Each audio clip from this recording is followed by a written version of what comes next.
had your peripheral vision. And she was trying to scare you half to death. Now, I didn't fall for that, typically. I mean, I knew she was there. I knew she was trying it. So, but Jeremiah got caught one time where he was sitting in the chair. He didn't know she was even home. And she came out and just about gave him a heart attack. She had that sense of humor. She tried to do things that would get a laugh.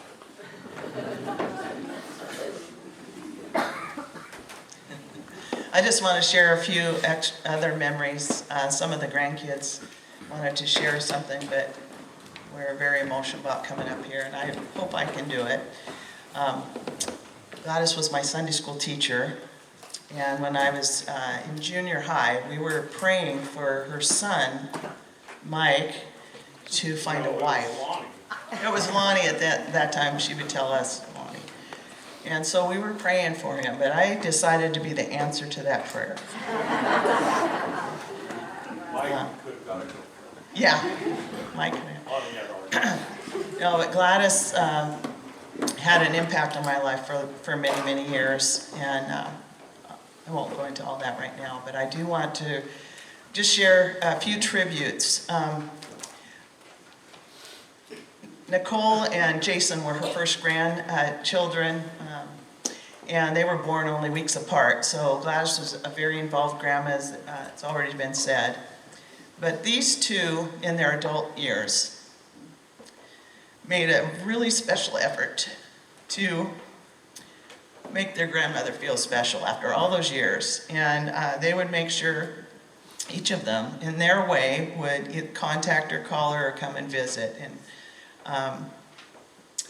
that meant a lot to me, to see her so blessed, and she would light right up. She'd be like a little wilted flower, and as soon as one of them would talk to her, she'd just be like nothing was wrong. So it was beautiful. And then the great grandkids, whenever that they would come to see her, the same thing. She would just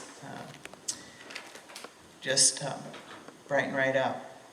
Nicole asked me if I would read this.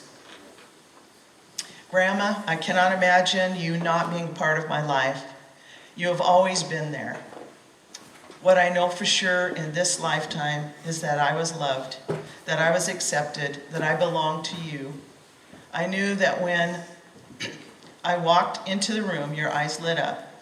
I knew that I was wanted. I knew that I was being prayed for. I loved laughing with you. I loved hearing your stories about your life. I just loved you. You were an ever-present person in my life, and I'm left with so many memories that are precious to me. I'm grateful that you are in heaven with Jesus, but I miss you. I have not been able to accept that you are not here. I know for sure that your grandkids were the love of your life. Your legacy was Jesus and your family, and I am so grateful that you are my grandma. I'm not sure why God gave me the best one, but I'm so happy he did. Love, Nicole. And Jason just asked me just to share a couple of things. He got to learn how to make flashkitla, and she wanted to make sure he knew how to make them, because he kept asking, Grandma, I want you to teach me.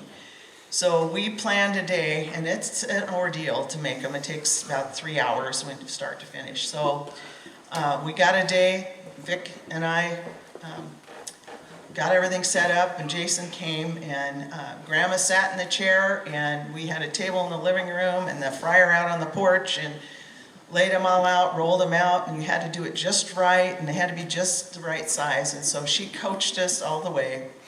I'd done it a few times. I wasn't very good at it, and Vicki has done it. She's better than that.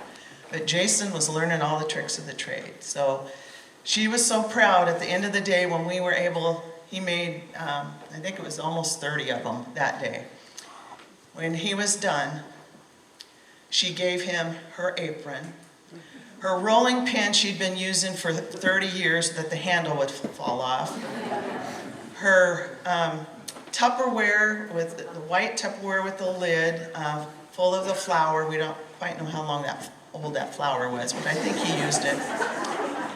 And the deep fat fryer, which is this little one, it didn't even have a lid, and it was caked with grease on the outside, and it was threadbare almost to the wire. But he went home and he made his own batch, and they turned out really good.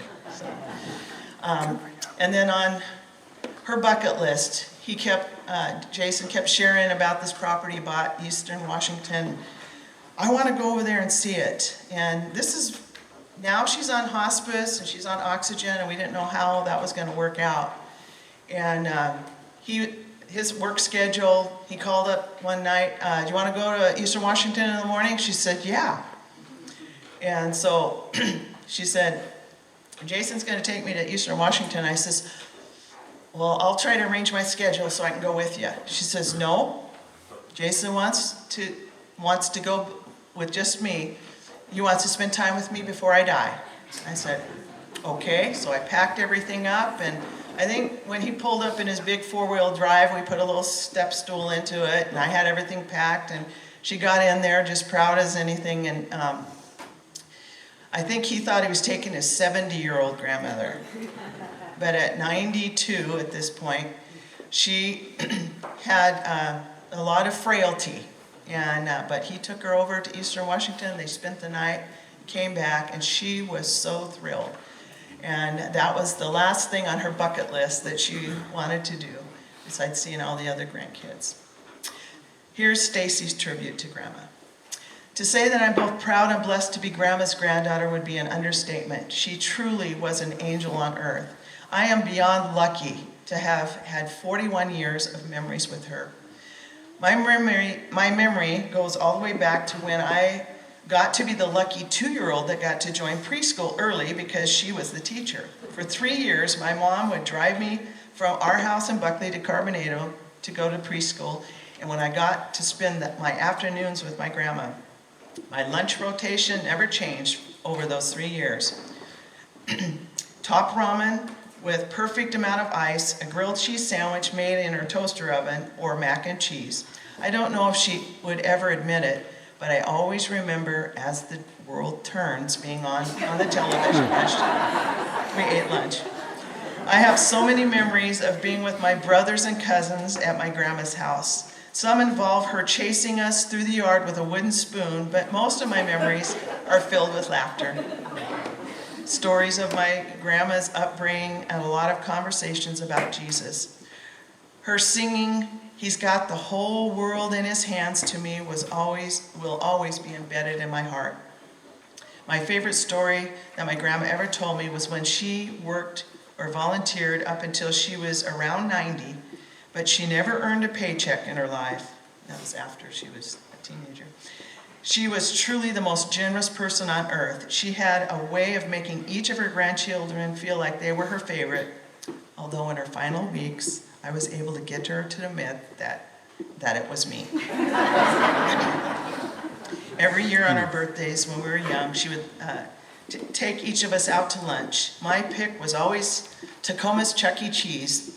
And how we made it to Tacoma in her giant brown Monte Carlo, I have no idea. I am pretty sure the only time my grandma sinned was when we drove. Speed limits meant nothing to her. Her memory was impeccable. She never forgot an important date, even reminding me when my wedding anniversaries were coming up because she would send a card a week early. She always was each of her grandchildren's biggest fans, particularly when it came to sports. Because of my grandma, I can look back on my volleyball glory days because she never missed a match and filmed each and every one of them. My grandma taught me so many important lessons: generosity, wisdom, faith, and hard work. She taught me that there are no excuses. God never gives you more than you can handle, and if you don't make excuses and if you have faith, you can accomplish anything. She taught me that showing up for people is the ultimate form of generosity. She was always there in the most important moments in my life, and I am forever grateful for that. I am selfishly crying today because she's no longer a phone call away, but I know she's exactly where she wanted to go. She couldn't wait to meet Jesus. I know she's reunited with my Grandpa Dean, and I can picture her beautiful smile and hear her laugh as she tells him about my daughters, and each of their great-grandchildren.